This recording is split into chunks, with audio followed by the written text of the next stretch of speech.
ఈరోజు అయితే మేము బచ్చాలు చేసుకుంటున్నాం. నా కొడుకు స్కూల్కి పోయే ముందే మార్నింగే బచ్చాలు కావాలి మమ్మీ అన్నాడు. అయితే మార్నింగ్ లేచి నేను పప్పు నానబెట్టిన ఒక కప్పు నానబెట్టిన తర్వాత వాడు వచ్చిన తర్వాత 12:30కి వచ్చిండు.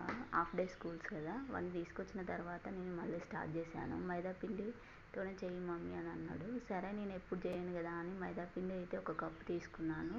శనగపప్పు ఒక కప్పు నానబెట్టిన కదా, దాన్ని కుక్కర్లో వేసి అది కూడా ఉడకనిచ్చిన తర్వాత ఇది కలిపేసి పక్కన పెట్టాను.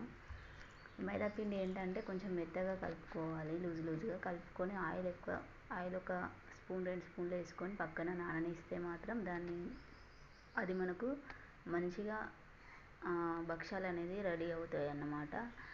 పిండిని కలుపుకొని 1 అవర్ పక్కన అయితే పెట్టుకున్నాను. ఆలోపు స్టవ్ మీద కుక్కర్ పెట్టి ఉడకనించాను. తర్వాత ఇక మా పిల్లలు అయితే నన్ను సతాయిస్తున్నారు. నేను ఎటు పోతే నా వెనకాలనే ఫాలో అవుతున్నారు. ఎంత కష్టమైతే యూట్యూబ్లో యూట్యూబ్లో ఒక వీడియో చేయాలంటే ఎంత కష్టమో తెలుసా. నేను 12:30కి వాడు వచ్చిన తర్వాత 1 వరకు ఏదో ఒకటి తినిపించి తర్వాత స్టార్ట్ చేస్తే ఈవినింగ్ 4 o'clock అయింది. ఇద్దరు పిల్లలతోటి నేను అటు ఇటు తిరుగుకుంటా ఈ కుక్కర్లో పప్పు ఆ పిండి కలుపుకొని ఒక్కదాన్ని చేయడము, బెల్లం తురుముకొని దంచుకొని చేయడం ఎంత కష్టమైందంటే ఒక్క వీడియోకి నాకు చాలా టైం పట్టింది. ఆల్మోస్ట్ 10 minutes అయిందన్నమాట ఈవినింగ్. అలానే ఇక మా పిల్లలకైతే నేనైతే రెడీ చేశాను. తర్వాత పప్పు ఉడికిందా లేదా అని చూస్తున్నాను. పప్పు అయితే ఉడికింది. దాంట్లో నేను కప్పుకు తక్కువ, అంటే బాగా స్వీట్ ఉంటే బాగుండదని మా వాళ్ళు తినరు అన్నమాట. అందుకే మేమైతే ఒక కప్పుకు తక్కువ ఎంతైతే పప్పు తీసుకుంటున్నామో ఒక కప్పు పప్పు తీసుకున్నాం కదా, ఆ పప్పుకు కొంచెం తక్కువ బెల్లం తీసుకొని అందులో కలుపుకోవాలి. పప్పు ఆల్రెడీ మెత్తగా ఉడికిపోయింది. దాన్ని మళ్ళీ స్టవ్ పైన పెట్టుకొని మళ్ళీ దగ్గర పడేదాకా ఉడికించుకోవాలి. తర్వాత నేను అందులో నెయ్యి లేదు, ఇలాచి లేదు మా ఇంట్లో. అందుకే నేను బటర్ తీసుకున్నాను. బటర్ ఒక పీసు లెక్క వస్తుంది అన్నమాట రిలయన్స్ మార్ట్లో. తీసుకున్న తర్వాత ఈ మైదాపిండి ముద్దను చిన్న చిన్న బాల్స్ లాగా వేసుకొని దాంట్లోకి ఈ శనగపప్పు మనం తయారు చేసుకునే మిశ్రమాన్ని అందులో ఫిలప్ చేసుకొని మనం ఇలా భక్షాల్లాగా అయితే చేసుకోవాలి. ఎంత పలుచగా వస్తాయంటే చాలా బాగా వస్తాయి. ఇలా ఒకసారి ట్రై చేయండి మీరు ఎవరైనా ట్రై చేయాలనుకుంటే.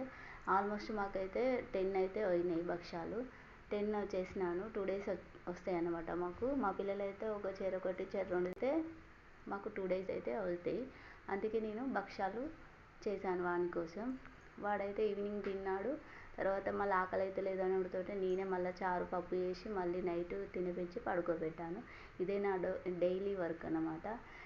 ఏదో ఒకటి స్నాక్స్ అయితే పిల్లలు అడుగుతారు. ఈ సమ్మర్ వచ్చేసరికి మరీను ఏదో భక్షాలు అయితే రెడీ అయిపోయినాయి. వాళ్ళైతే మా పిల్లలు ఇద్దరు, మా అమ్మాయి మా అబ్బాయి అయితే తిని బాగున్నాయి అని చెప్తున్నారు. ఆ లోపు అయితే ఫుల్గా గిన్నెలు పడ్డాయి.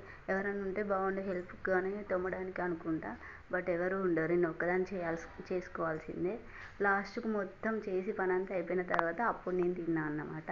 అప్పటి వరకు నాకు తినాలనే ఓపిక ఉండదు, తినే ఇంట్రెస్ట్ కూడా ఉండదు. కానీ మొత్తానికి ఏదో ఎంతో కొంత తినాలి కాబట్టి నేను కూడా టేస్ట్ చేసిన. చాలా బాగున్నాయి. ఒకసారి ట్రై చేయండి. మా వీడియోస్ మీకు నచ్చినట్లయితే షేర్ చేయండి, సబ్స్క్రైబ్ చేయండి. అంతే, ప్రతి ఒక్కరి ఇంట్లో ఉండదండి డస్ట్ ఇట్లా. నేనైతే ఊడ్చుతూనే ఉంటా, వాళ్ళు పడేస్తూనే ఉంటారు.